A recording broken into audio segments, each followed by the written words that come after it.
Yes, thank you very much. And pursuant to Section 2 of the Rules of Procedure governing inquiries in aid of legislation, granting the Senate Committee the power to initiate inquiries if the matter is within its competence, the Committee on Foreign Relations hereby call this inquiry in aid of legislation to discuss the following. 1. The clarification of the involvement and the roles of the International Criminal Court, the International Criminal Police Organization, and the various government agencies in the arrest of former President Rodrigo Roa Duterte. Number 2, confirmation that measures were taken to ensure that the rights of former President Duterte under domestic laws and relevant treaties were properly protected throughout the process. And Number 3, that such other matters that may aid the committee in crafting necessary legislation on the coordination between Philippine authorities and international tribunals and law enforcement organizations. Having stated the agenda, I invite you to join me view the video clips collected during the incident.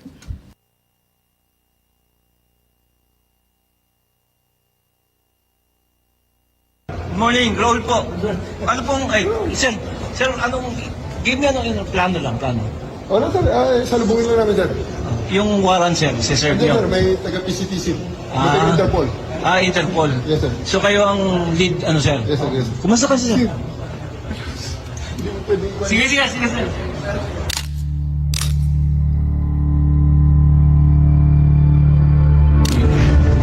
Warrant. So, you will just have to pay.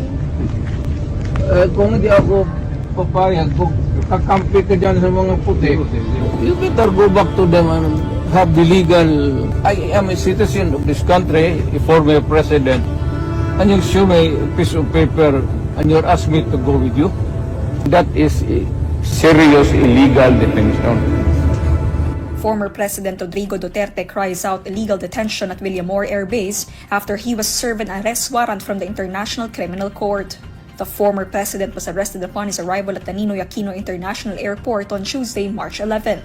Duterte's arrest came amid a case before the International Criminal Court for alleged crimes against humanity during his administration's war on drugs. For and against you in the court of law. And I want to ask you sir if you understand these rights. Of course, coming from you, it's very clear. Now that you're asking sir for the basis of the warrant, the ICC had issued a warrant pursuant to Article 25(3)(a) of the statute for crimes against humanity and pursuant to Article 7(1)(a) of the same statute for murder, sir. Buhay ko sir.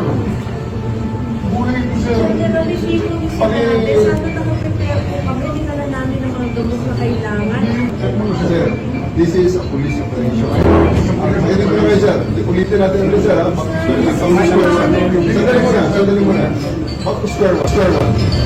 Earlier we saying, I place the former president under arrest. The easy way sir is for you to choose 3 people to accompany FPRRD. May bus dyan. And you will take a plane. Charter flight. Charter flight from... So we need to bringing our president. Sir, we need to know please information where you are bringing. Wala sa pilgrim ko yun. Sabihin nyo kung saan siya dalahin. Just invoke Article 59. Bakit hindi yan magawa-gawa? That's precisely the point that I'm saying. That's precisely the point. The right to counsel is something that has to be observed and respected.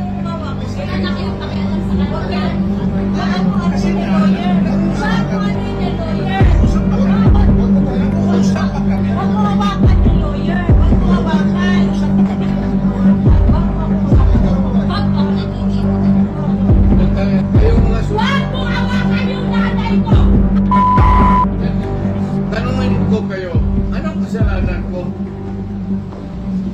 Matanong nga. Kayo, nandito lang kayo natin. ikaw, tanungin kita, Ture, anong kasalanan ko?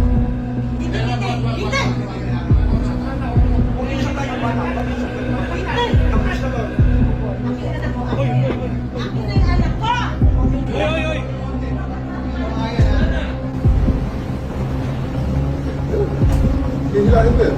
Hihilain ko yan. Ako maniwala ka, hihilain ko yan. Kakapag manas. Pero hihilain ko yan. Is that our intention? You have to kill me to bring me to Hague. Is that our intention? Ang anak mo pupunta dito.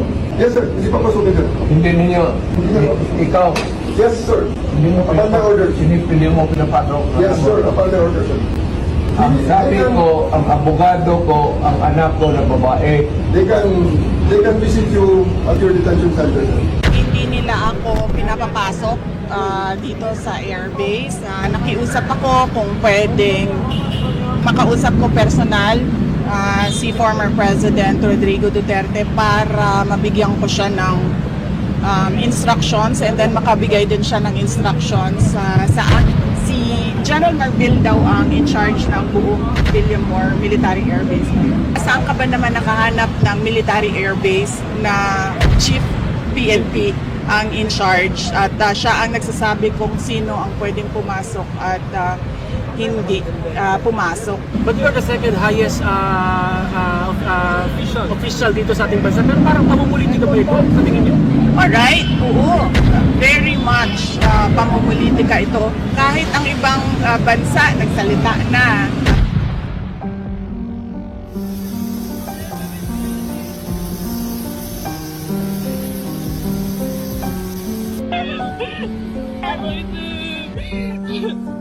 Mabit ka namin.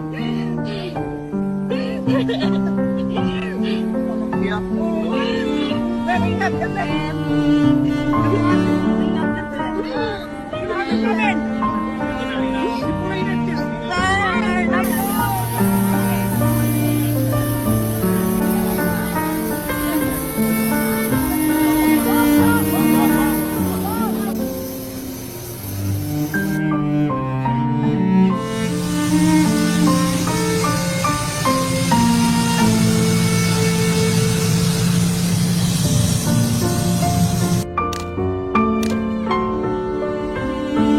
Ikaw ho ba nagplano ng lahat ng ito? Hindi naman, hindi naman.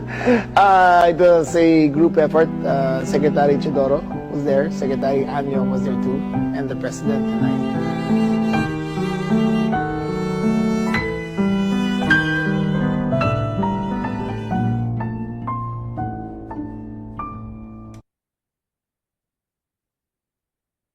Maraming salamat. Ito po ang napanood ng buong bansa at ang tanging tanong, bakit natin isinuko ang isang kapwang Pilipino? Kung ang iyong kapatid ay inuusig, ipapasa mo ba sa kamay ng iba? Kung ang iyong ama o di kaya ang iyong lolo pa, matanda na at may sakit, kinakaladkad palabas ng inyong tahanan, manunood ka ba na parang wala lang? Ganito ang nangyari ngayon. Isinuko natin si Rodrigo Roa Duterte sa dayuhan na para bang wala siyang sariling bayan, na para bang hindi na natin kayang humusga sa sarili nating tahanan. Here we are watching as a fellow Filipino, a leader, a father, a grandfather, a man who served this country is taken not by his own people, but by outsiders who claim the right to judge him. Sabi nila, batas ang dapat manaig. Tama. But whose law? Ours or theirs? Since when did the Philippines become a province of The Hague? Kung kaya nilo itong gawin sa isang dating pangulo, sino na lang ang susunod? If they can march into our house and take one of our own, what stops them from doing it again and again? To you, to me, to any of us. What protection can we guarantee our OFWs eking out a living overseas? This is bigger than Duterte. This is about our dignity as Filipinos. Ngayon pa lang ito nangyari sa buong kasaysayan ng Pilipinas. Pero paano kung mauulit? Paano kung sa susunod, ibang Pilipino naman, ang kinaladkad papalabas? The Senate will seek answers, and if there is indeed wrongdoing, We will make certain to put up safeguards so this never happens again. We are not here to fight, least of all, to fight each other. We are here to find the truth.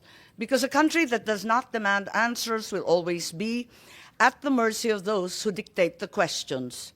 Ang hustisyang ipinapataw ng dayuhan ay hindi hustisya. Ito ay pang-aalipin. Ito ay pagkontrol. At mga kababayan ko, hindi tayo alipin. Tayo ay Pilipino. At kung Pilipino ka, hindi mo kailanman isusuko ang iyong kapwang Pilipino. Hindi mo isusuko ang iyong pagiging Pilipino. We call on Senator Bongo, who also has a preliminary statement.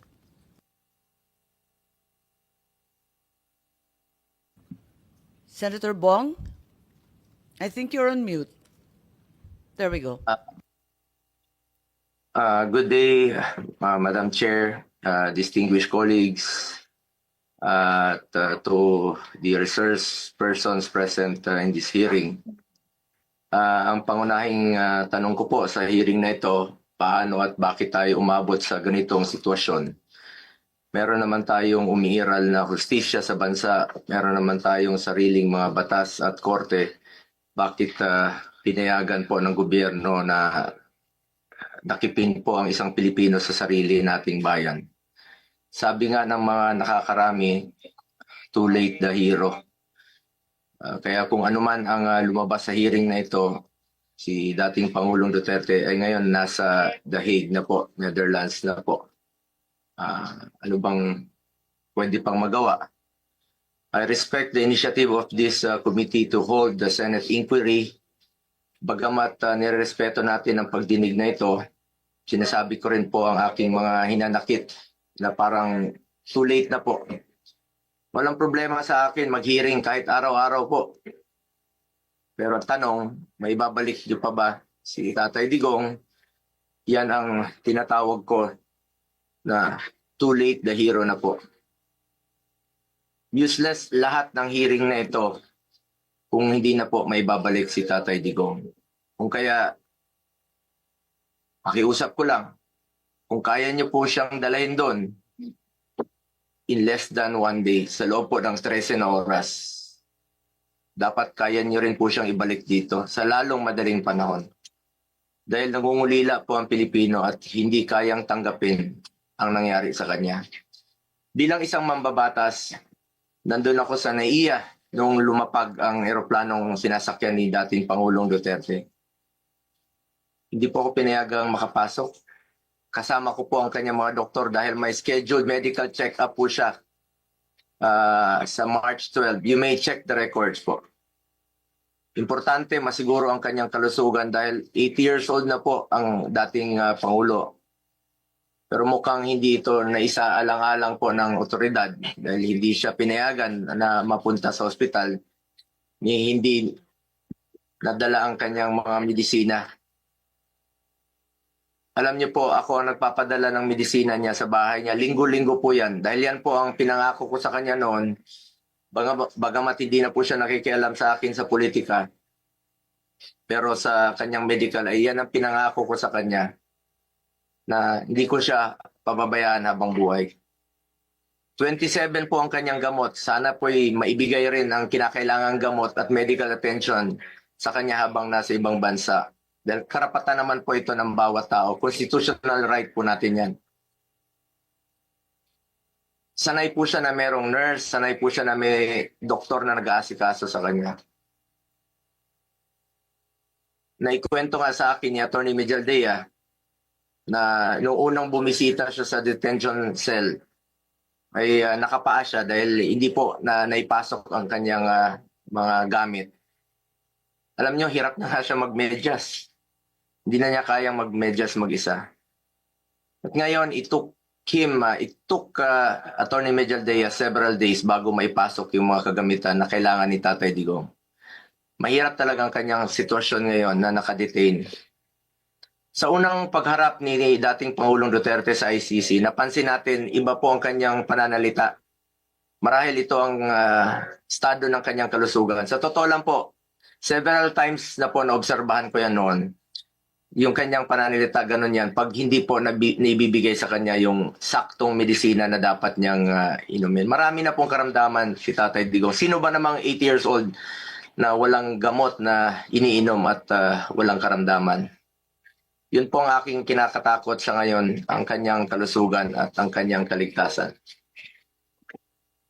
Kaya hindi ko po maintindihan bakit hindi pinayagan ng mga pulis ang doktor na makita siya. Okay na po ako, hindi niyo po ako pinapasok.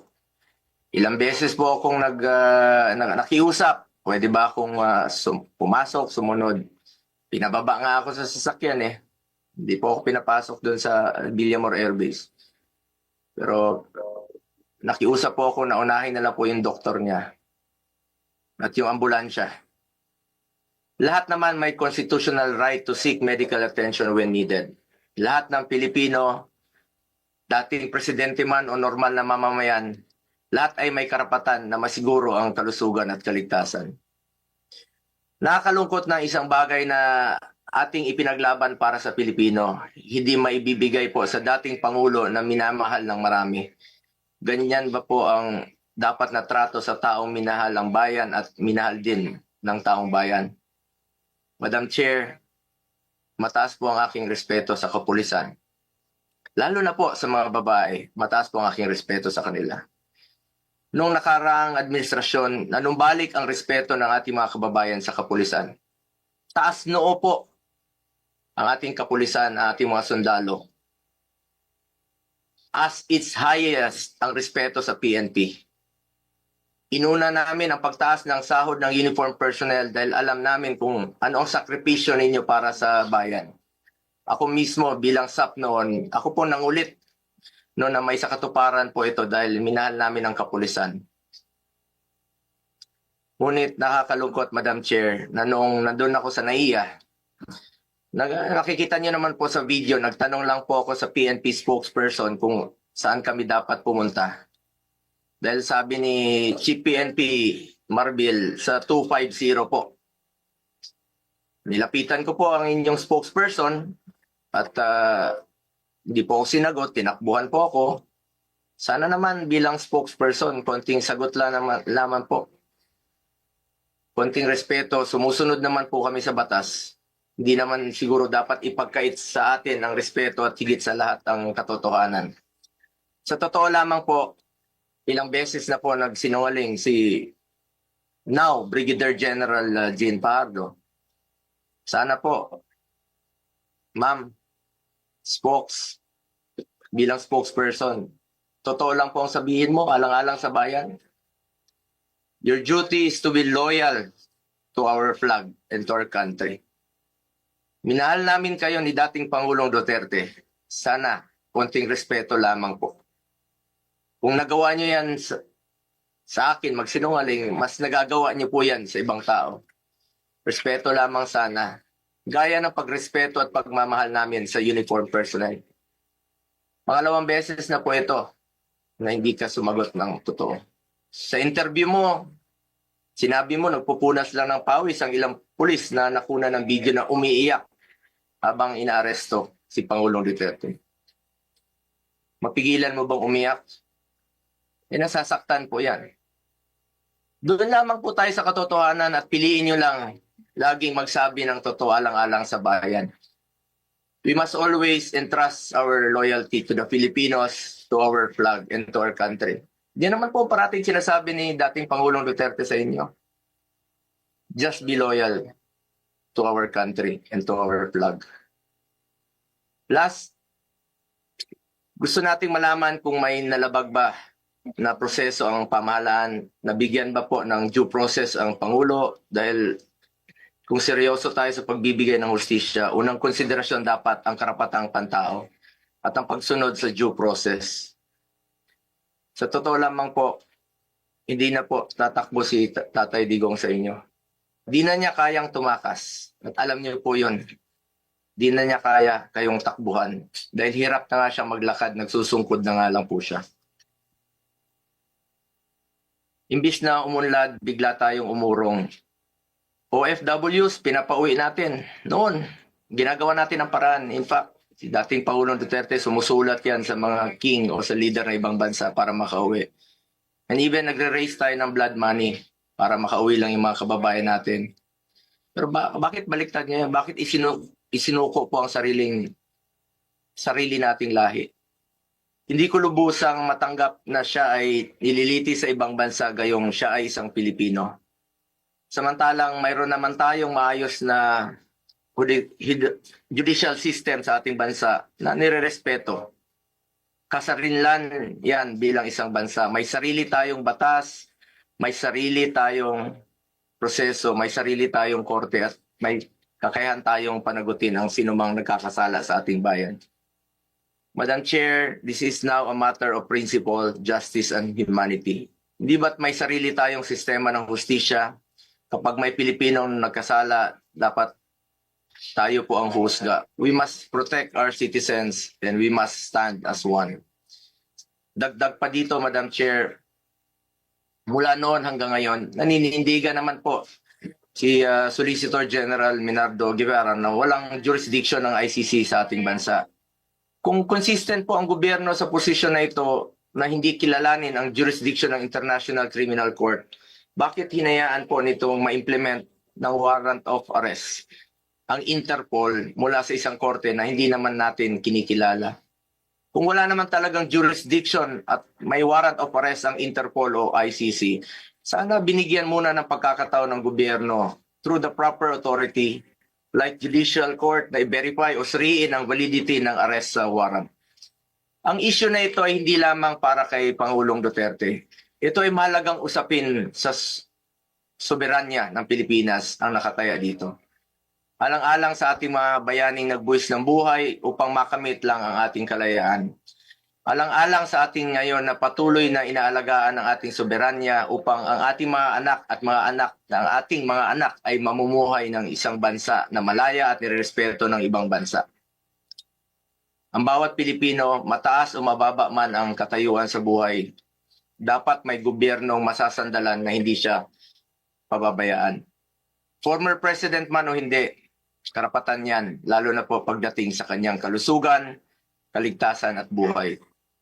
Sa huli, bagamat andon si Tatay Digong na buong tapang na hinaharap ang kasong isinampa sa kanya, tulad ng kanyang paulit-ulit na ipinangako, napakasakit po sa dibdib na pagkatapos niya isakripisyo ang kanyang sarili para sa kinabukasan ng ating mga anak at ng bawat Pilipino, ni isang Pilipino ay hindi huhusga sa kanya.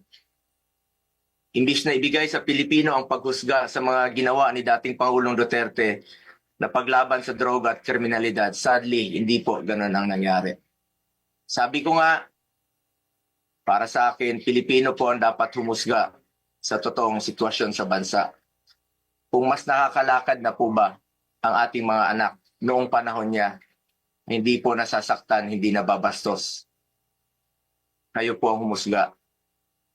Pilipino po ang dapat humusga. Minahal tayo ni Tatay Digong. Ginawa niya po ang lahat para sa bayan. Tanda na po siya. Ayaw na nga niyang tumakbong presidente. Pero ginawa niya po ito dahil yan po ang kanyang sinumpaang tungkulin para sa mga kababayan natin Pilipino. Pero ngayon, hindi lang si Tatay Digong ang inialay at ipinamigay ng ating sariling kababayan. Mistur lang inialay at ipinamigay din ito ang karapatan ng Pilipino na husgahan ang ating sariling kababayan at magdesisyon kung ano ang mas makakabuti sa ating bayan. As I said, March 11 was indeed the saddest day in our history. Sana po, hindi na po ito maulit. Marami pong nasaktan na Pilipino. Salamat po. Maraming salamat sa aking kasama, Senator Bongo. We assure you that this is no time for heroics. We are determined to get the truth. We now call on Senator Jinggoy Estrada, who has manifested his desire to make a preliminary statement. Madam Chair, I wish to waive my opening statement in order to expedite the hearing. Thank but you if you very will much. allow me to fire the first salvo, it will be very much appreciated, Madam Chair. Kung maaari, siguro umpisahan na lang natin kasi medyo komplikado yung ating proseso. Umpisahan muna natin yung order, ano? Tapos kung pwede, sumabat na lang kayo, kikilalanin kita kaagad-agad. Yes, Madam Chair. Maraming salamat. Okay, at this juncture, I call on the committee secretary to administer the oath to our resource persons. Kindly stand and raise your right hand and repeat after me. Okay. I state your name. Do solemnly swear to tell the truth, the whole truth, and nothing but the truth in this proceeding. Thank you. You may now sit. Yes, marami pong salamat. Napakaraming cabinet member po rito, mga secretary, mga napakatataas na mga opisyal ng ating pamahalaan. Can we say that as secretaries and high government officials, you are the alter egos of the President, particularly those in the cabinet? Tama po ba yun? That is correct. Thank you. And as you are all in the executive branch, can we say you are bound by the words and statements of the President? Yes, Madam President, as we are bound to by executive privilege for the President. Thank you. May I recall a clip derived from 18 February 2023. President Ferdinand R. Marcos Jr. said the following, and the clip is here.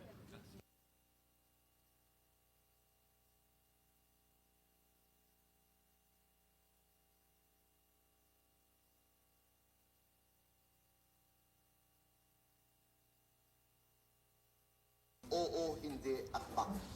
Papayagan ko sila dito, pero magturista lang sila. I'm sorry, this seems to be an earlier statement, 2022. Pagkaunawa ko sa ICC, the ICC is there pagka walang judiciary na nag-ooperate sa isang bansa.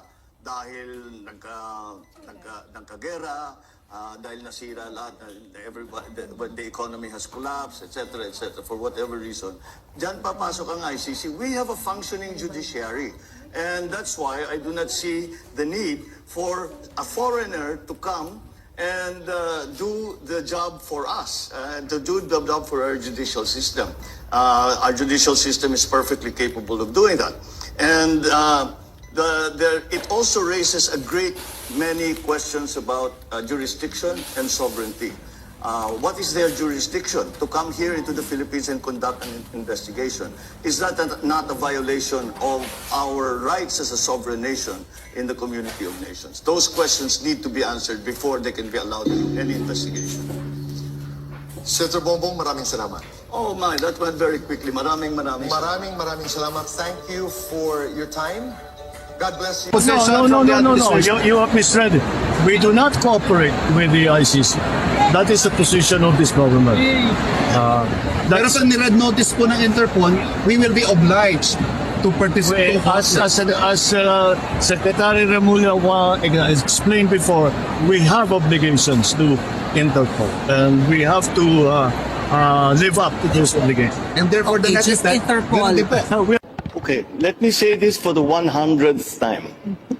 I do not recognize the jurisdiction of ICC in the Philippines. I consider it as a threat to our sovereignty. Therefore, the Philippine government will not lift a finger to help any investigation that the ICC conducts. However, as ordinary people, they can come and visit the Philippines. Pero hindi kami tutulong sa kanila. In fact, binabantayan namin sila, making sure that hindi sila that they do not come into contact with any agency of government. And if they are contacting agencies of government, na sasabihin yung whatever, policeman, local government, sabihin nyo, wag nyo sasagutin. Yun ang sagot natin.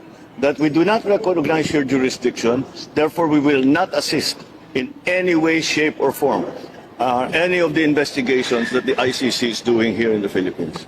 Okay. Thank you, sir. That's it. All right.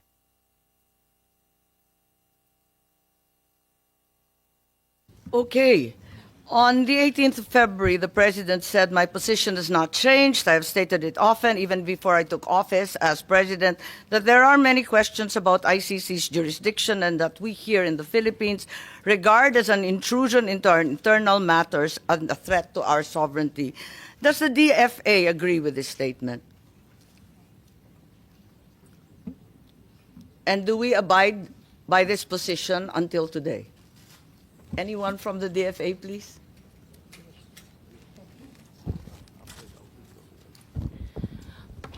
Madam Chair, good morning. Yes, you recognize USEC. Yes, thank you. Well, as I speak right now, the Philippines is not a member of the ICC, and the DFA defers to the Department of Justice as the implementing agency when it comes to cooperation on ICC matters. Madam Chair. Yes, so to the best of your knowledge and in the consideration of the DFA, we are not a member of the ICC. Yes, Your Honor. Thank you. And the DOJ, having been referred to, may I call on Secretary Remulla, please, to clarify this issue. We are not members of the ICC, ma'am. So whatever relationship we have with the ICC is on an arm's length basis if we have to talk to them. But we have never spoken to them. I'm we sorry, have never Secretary, spoken to I them. didn't hear you. Whatever relationship we have It's on an arm's length basis, meaning very transparent if ever. But we have never spoken to them. arm's length. Yes, ma'am. So you have had contact even at No, ma'am. arm's length? We do not have any contact. What we're saying is we are very transparent about what we do, and we have never had any contact with the ICC. So you uphold the statement of the President saying that the ICC has no jurisdiction here in the Philippines. Is that correct? Ma'am, jurisdiction of the ICC is throughout the world. We belong to a community of nations Regardless that of is those tied who are together by a legal system called international humanitarian law. It is something adopted by more than 150 countries in the world. International humanitarian law, which became a law in 2009 or 2010. And that law, that domestic law, is what we adhere to in this case. Are you referring to RA 9851? Yes, ma'am. Because you indicated the date of 2009, is that correct? Yes, ma'am. Thank you. So therefore, we are not members of the ICC. We are not members of the ICC since President Duterte withdrew our membership in 2018, effective 2019. Okay. That being the position of the DILG, I assume that Secretary Remulla in the DILG also maintains the same. Yes, ma'am. I defer to the wisdom of the Department of Justice. And the PNP, General Marbil, please. Yes, Madam Chair. Thank you. If that is therefore an unqualified yes, and you are in agreement with the President that the ICC has no jurisdiction whatsoever, what was the DOJ referring to as the ICC's jurisdiction in the Philippines being different from us being a member? What is the distinction, please? Ma'am, the ICC tries people for individual crimes, not states. So the Philippines, as a state, cannot be called upon by the ICC to do something for them. But when the ICC is running after individuals who are Filipino citizens, then that obligation becomes another kind of obligation. So that therefore, the Senate ratification of the ICC at the time that it was ratified is of no weight. Regardless, you will fall under the jurisdiction of the ICC. Under Well, for the so-called individuals- international. Yes, madam. humanitarian- that is your belief, DOJ. Yes, madam. When there are Regardless of individuals being a party or being not when being a there are party? individuals being asked by the ICC to explain, it is another matter. As a state is different from an individual. We all know that we have to I think that is the not the individuals question. being charged by the ICC will have to face the ICC. I'm perplexed. The DFA made it very clear that as we withdrew, we are no longer a state party to the treaty. And now you're saying that we can nevertheless fall under the ICC, under the generic rubric of international humanitarian law. So it doesn't matter whether you sign or do not sign, whether Yes, you ma'am. ratify It or doesn't do not matter, ma'am. ratify. It It doesn't makes no matter. difference. Does not make any difference anymore. Are you certain? I'm certain. Okay, Attorney Saret, please, from DFA. Is that the position of the DFA? Madam Chair, I concur with my USEC, the current acting SFA, that as far as we are concerned, we're no longer members of the ICC, ma'am. And as non-members, can we possibly fall under the jurisdiction of the ICC under the rubric of international humanitarian law? Is that correct? Yes, ma'am, I think, because we, under the... What's the use of signing or ratifying a treaty if it bears no weight? Yes, ma'am. I defer, ma'am, to Secretary Remulla. May I? This one, ma'am. I think it's your purview, your DFA. Yes, ma'am. But yes, ma'am, technically we are no longer a member of the ICC, but we might be obligated under residual jurisdiction as what the Supreme Court in one case already mentioned, that we still have residual jurisdiction. Thank you, Madam Chair. Yes, Madam Chair, if I may. I'm a little bit perplexed given that you are part of the executive. The president has said, as he said for the 100th time, that we are not under the ICC. Why is the SOJ now saying that we are nevertheless, somehow, in some miraculous way, under the rubric of the international humanitarian law, still under its jurisdiction? Your Honor, it is not the Philippines that is under the jurisdiction. It is the individuals who are charged by the ICC, which is under the jurisdiction. There is a distinction, ma'am. Please explain. As non-members of the ICC, and as a state, the ICC has no jurisdiction over us as a country. But over the individuals who may have committed crimes that violate international humanitarian law, that is a universal value being held by the whole world today, that people cannot cross borders and hide behind boundaries so that they can run away from the law. International humanitarian law is something adopted. The principles are adopted by more than 150 countries throughout the world, Your Honor. Are you of the position, therefore, that international humanitarian law, as you said, is customary law? Is that the consideration? It is already customary law now. As we speak, it has become customary law throughout the world. Are you aware that procedural and admin matters do not form part of customary law? Surely the Secretary is well aware that procedural and administrative matters will still have to comply with the laws of the land. Of course, Madam, this goes without saying. Okay, thank you. Senator Jinggoy, I think you wanted to interject at this juncture. We recognize the Senator. Yes, Madam Chair, thank you very much.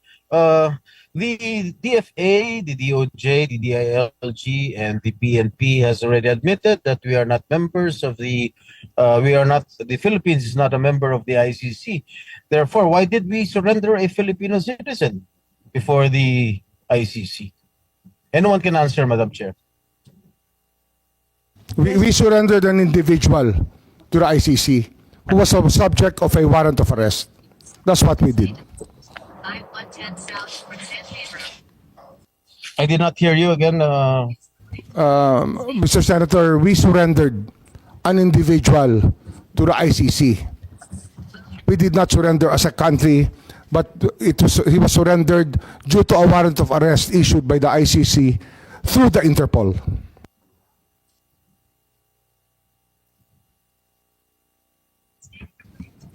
Senator Jinggoy, any follow-up questions, please? Thank you. If that's the case, while we've attempted to retrieve Senator Jinggoy, let me just pursue the question of the international humanitarian law being customary law. Since procedural and administrative matters do not fall under customary law, ICC processes, therefore, are not part and parcel. Madam Chair, the distinction of the ICC process of issuing a warrant of arrest is something accepted through a treaty, the International Police Organization. You have just contradicted yourself, sir. You said it was customary, and now you're saying it's by treaty. Clearly, we can be very humanitarian technical law- about it, ma'am. Sorry. But we can be very technical about it if you wish to be. But the fact is, it is our accession to the Interpol which made all of this possible. We will go to the Interpol later. Let us discuss the ICC at this juncture. So while I will go with you for the sake of argument that the IHL, or International Humanitarian Law, has now become accepted as part of international customary law, I am unable to accept that ICC processes and administrative procedures as well are now part of customary law. I don't think so. The processes are not part of customary law. We have our own administrative processes. If you ask me about this, Madam, we can say that the IHL is the domestic law that we followed in recognizing the warrant of arrest issued against Rodrigo Roa Duterte. Which domestic law and process did Republic Act 9851, Your Honor. as mentioned previously? Yes, as mentioned previously, and within the provisions allows us two options, either extradition or surrender. We chose the executive mode, which is surrender. We will go to that later, but at this juncture, therefore, I get an acceptance from the Secretary that, in fact, the processes that should have prevailed should have been those stipulated under RA 9851, or our own local law. We follow the process, ma'am. Thank you. So that's correct. On the same day, if I may proceed, the President also said, I do not see what its jurisdiction is, referring once again to the ICC. Can we bring back the video? I think there is a statement there. I feel that we have in our police and judiciary a good system. We do not need assistance from any outside entity. Again, as part of the executive department, you have subscribed to this view, I assume. Yes, Madam. So to clarify, the statement means that the President was not recognizing the jurisdiction of the ICC over the crimes allegedly committed by the former President. Is that correct? We do not recognize the jurisdiction of the ICC over our country. What we recognize is the jurisdiction of the ICC over individuals who may have violated international humanitarian law by committing murder and other heinous crimes. If I may, I think the President was referring to the jurisdiction of the ICC over crimes, specifically crimes committed by FPRRD. Isn't that so? Can you rephrase your question, ma'am? Well, you said that while the ICC has no jurisdiction over the Philippines as a state, it maintains jurisdiction over individuals and crimes under Yes, the ma'am. international humanitarian order. Yes, ma'am. Right. What the President said is that there is no jurisdiction over the crimes committed by the former President. Well, Because we have a functioning police and judiciary system. Unless you submit that we don't. Submit that we don't what, ma'am? That we don't have a functioning police force. We have a functioning or police a force. Judiciary. We have a judiciary. But what we are dealing with here You're is crimes contradicting your committed President, 14 years Secretary. ago to 2019. We're talking about a timeline, Your Honor, that we were not even here yet, and that it was very hard. Ma'am, may I Yes. continue? Yes, carry on. Well, yeah. it is very difficult for us. We made our No, the commitments. President made it very clear. We have made our questioning. commitments to the United Nations that we would investigate all of these crimes committed during the drug war. And it was not a very easy task, ma'am, because the people that we expect to be cooperating with us were not. So, although we're still doing our investigations on the EJ case, on the extrajudicial killings committed during that time, Yes, I'm not reviewing the drug war. This is a Foreign Relations Committee hearing. Yes, ma'am. But in this statement, the President clearly means jurisdiction over individuals. It's very, very clear. There's no area for quibbling.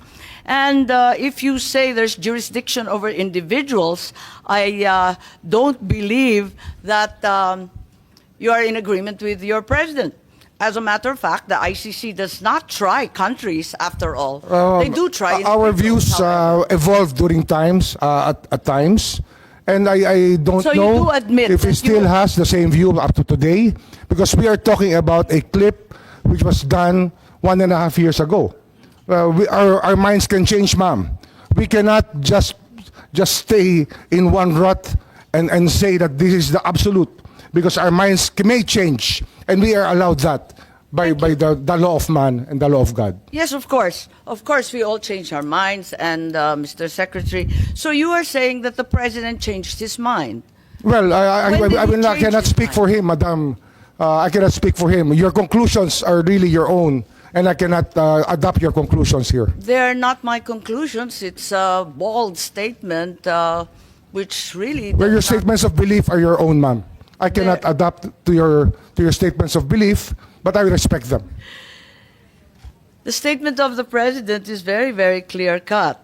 I would like to show also a letter in December of 2023. Do we have it on hand? Can you enlarge it so that it's much clearer?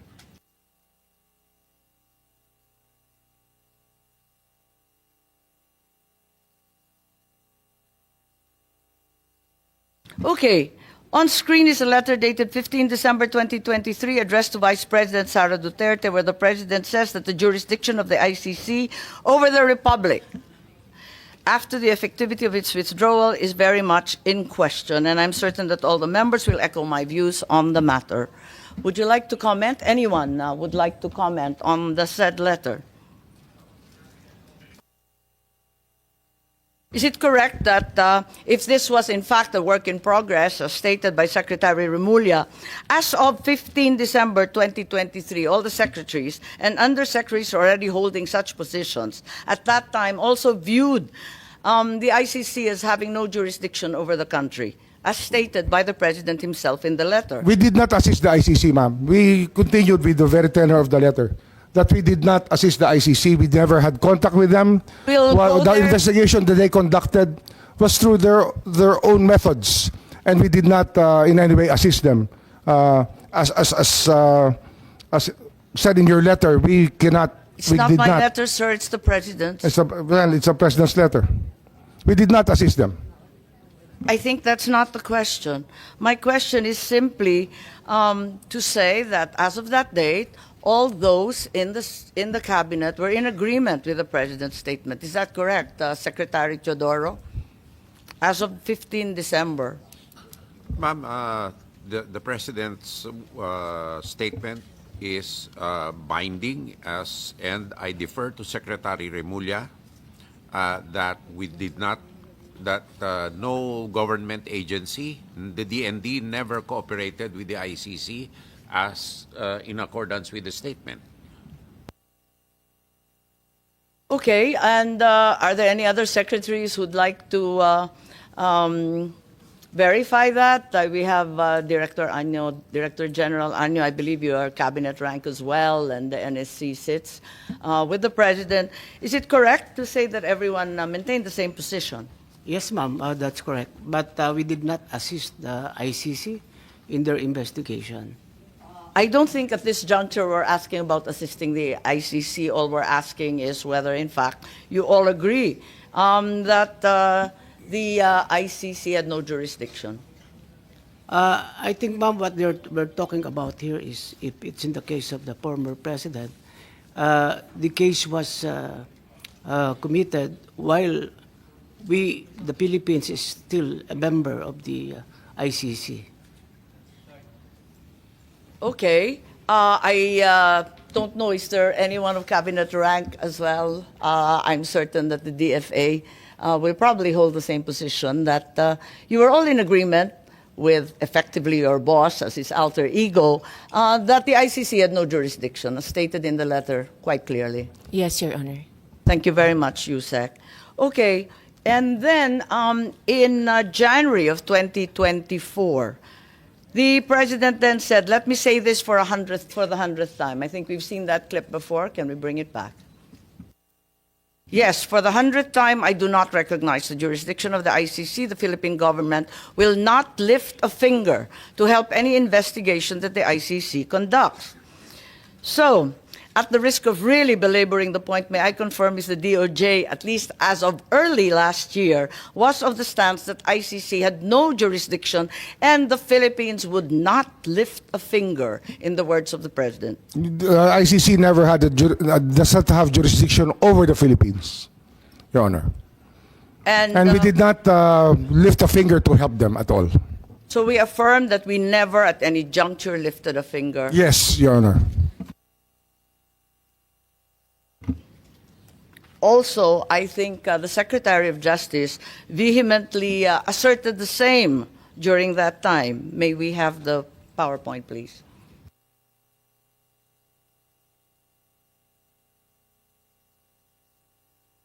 Are these your words, Secretary? Yes. Those are my words.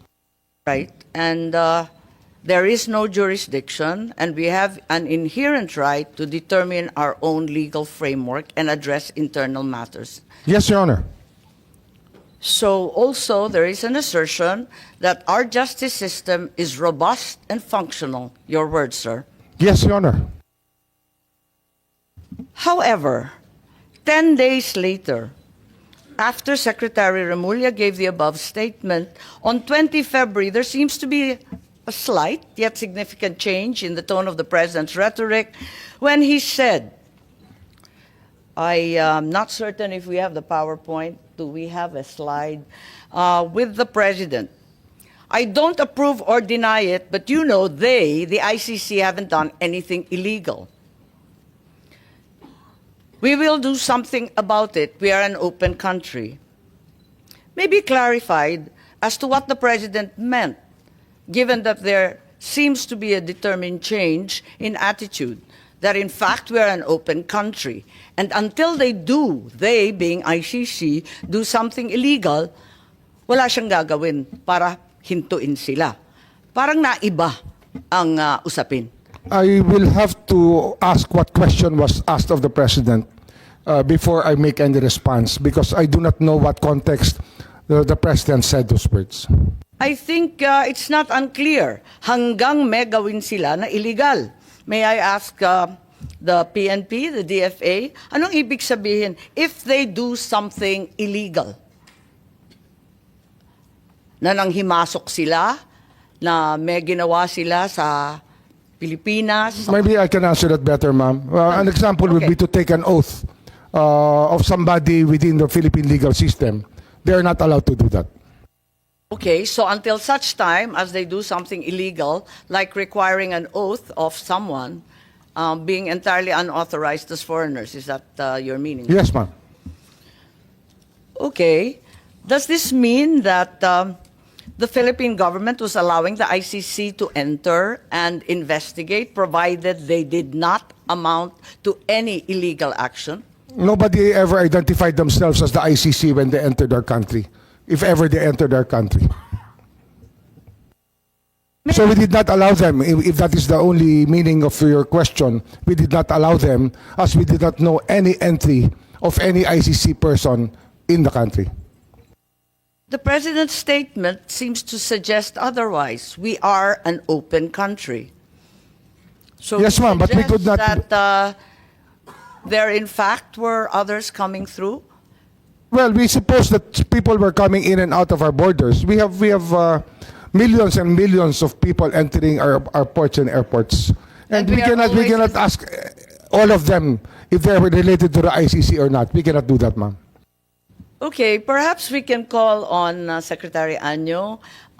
Did you have any information that, in fact, the ICC had resumed its investigation? Because clearly there is a pivot in the President's statement. Perhaps you can enlighten us?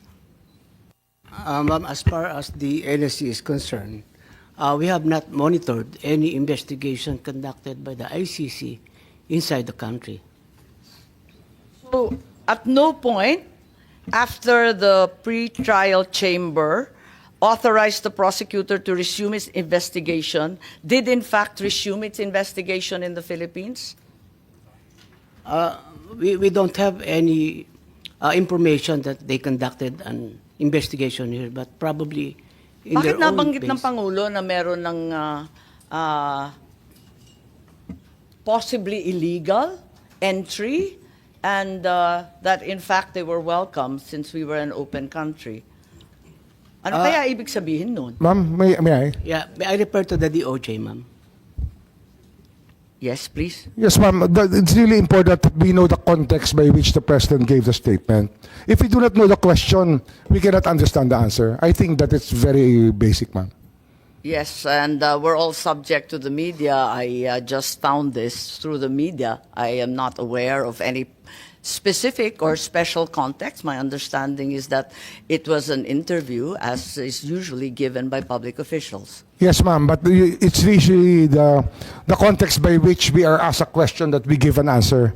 So unless we hear the exact question that he was asked, we cannot give you a complete answer to this question, ma'am. Perhaps this will be clearer. November 14, 2024, the President was quoted as saying, "If that's the wish of Duterte, we will not block the ICC. We will not just cooperate." I think this requires no context. It's pretty straightforward and direct. Well, we also want to know his response to what stimulus, because if there's a question, we want to know. We still want to know the question. Simply, he was asked if he approved of the presence of the ICC in the Philippines. There seemed to be some awareness in the public and in the media that the ICC was already here. So they asked the President, "What do you think?" And he said, "We will not block them. We will not just cooperate." There's clearly a change in tone and in order. Well, if they have not violated any law, I don't think that we should be alarmed at anything that they're doing here, as long as they are not violating our laws. What does not blocking the ICC mean? Non-cooperation, I think we mentioned that. Well, still non-cooperation, because we never, up to now, had any communication with the ICC, officially or unofficially. Again, I remind you of the President's statement earlier, "We'll not do anything about the ICC as long as they don't do anything illegal." Isn't this tantamount already to blocking the ICC and not cooperating? Can you put the question into context, ma'am, please? There is no context. It's simply that previously the President said that the government will not do anything about the ICC, like you commented on, unless they do something illegal in the Philippines. Is this not tantamount to blocking the ICC? Well, blocking the ICC, we never knew that they were here. We cannot do something that we do not even know or identify the people who are supposed to be blocked. So I don't see the logic, ma'am. No, it's a simple question, straightforward. As of November 14 last year, ang sinabi ng Pangulo, no blocking, pero no cooperation din. Tama? Marahil, yun siguro ho, mas maganda hong Tagalogin natin, hindi tayo tutulong sa kanila. Hindi tayo tutulong. Hindi tayo hahadang, ngunit hindi tayo tutulong. Yung Di tayo paghadlang kasi, haharang wala. ng anuman investigasyon, pwera lang kapag illegal na ang ginagawa. Pero Ganun nga ho yun. hindi rin tayo tutulong. Ganun ho ang batas natin eh. Nanguhuli lang po tayo pag may ginawa ho mali. May ginawa ho ibig ko paglabag sa sabihin, batas. Ang maliwanag dito, nag-umpisa na ang investigasyon. As of November nung nakaraan. Hindi ko po masasabi yun. Kasi bakit wala po akong contact, wala po akong alam na ganung hong usapin nung panahon na yun. So ang ibig sabihin, hindi pa nag-uumpisa ang investigasyon, nagsasalita lang ang presidente ng kusa. Na Depende nga ho sa naiba tanong. Ang problema ho, sa dating salita. ang problema ho, kung hindi natin alam ang tanong, paano natin malalaman kung paano ba dyan sinagot yung tanong sa ganung paraan? Kaya kung pwede ho, ilagay nyo natin sa... Kasi sabi ko lang ng ilagay po tanong. natin sa talata yung tanong na tinanong kay Pangulo para malaman natin kung ano ang kanyang sinasabi. Kasi hindi ho eh. Ang ganitong salita po ay response po sa isang tanong. Kaya dapat yung tanong po sana iharap niyo po sa atin para buo ang pag-uusap. Tsaka sino po ang nagtanong? Anong pagkakataon yun tinanong? Ang media ang nagtanong at ang simpleng tanong, aprobado mo ba ang presensya ng ICC in the Philippines? I think the identity of the media is irrelevant. The question is, does he approve of the ICC in the Philippines? Ang sabi niya, simple lang naman, ay kapag walang illegal, talaga naman sasalubungin natin sa ating bansa pagkat tayo ay bukas at malaya. Yun nga ho. Tama ho yun. Yun ang sinabi niya. Talaga hong hanggang wala hong ginagawang illegal ang tao, ay pababayaan natin silang manatili sa tahimik. Tama. Ngayon, ang ibig sabihin nito, nag-umpisa na ang ICC investigation. Maybe we ask Secretary Anyo, please. Bilang NSC, baka mas alam ninyo kung kailan nag-umpisa yung parating nila, yung pabalik-balik po nila. Madam Chair, wala po kaming impormasyon. Hindi po kami aware na nagkaroon ng investigation dito ang ICC ng mga panahon na yan.